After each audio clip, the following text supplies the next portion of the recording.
नमस्कार दोस्तों।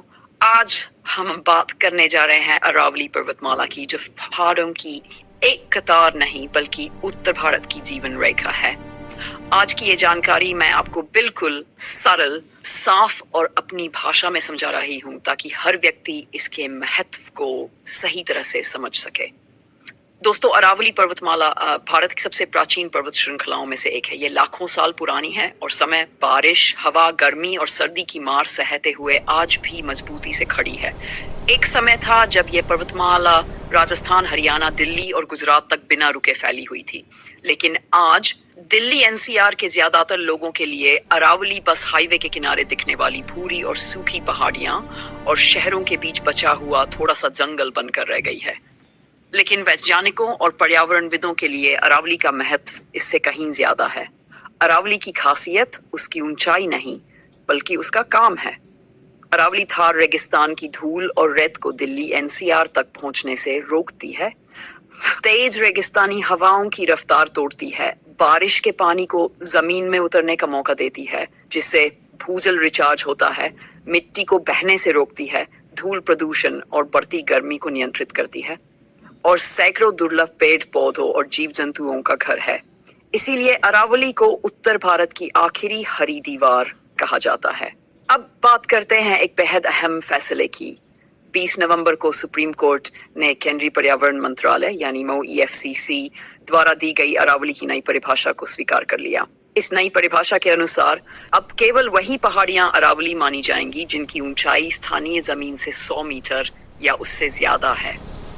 साथ ही कोर्ट ने यह भी कहा है कि पूरी अरावली श्रृंखला की वैज्ञानिक और डिजिटल मैपिंग की जाएगी, एक सतत खनन योजना बनाई जाएगी और बिना योजना के नए खनन पट्टे नहीं दिए जाएंगे। दोस्तों, असली समस्या ये नहीं है कि खनन योजना बनेगी। असली समस्या यह है कि इस नई परिभाषा से लगभग 80 से 90% अरावली क्षेत्र कानूनी रूप से अरावली ही नहीं माना जाएगा। इसका मतलब यह है कि 20 से 50 मीटर ऊंची छोटी पहाड़ियां, चट्टानी टीले और पत्थरीले वन क्षेत्र अब पर्यावरणीय सुरक्षा से बाहर हो सकते हैं। पर्यावरणविदों की चेतावनी बहुत साफ है।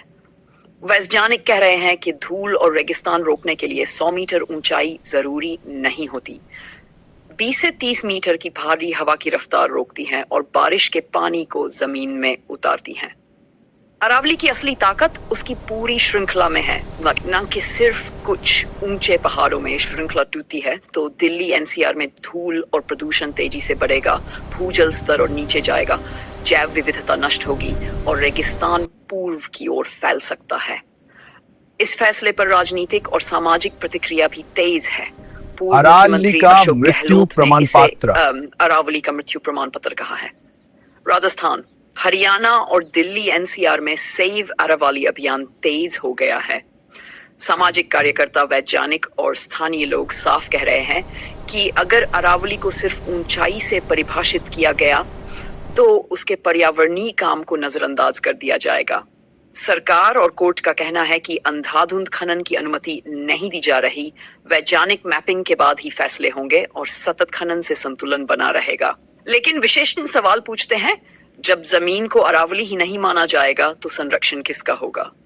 दोस्तों, यह मुद्दा सिर्फ एक पर्वतमाला का नहीं है।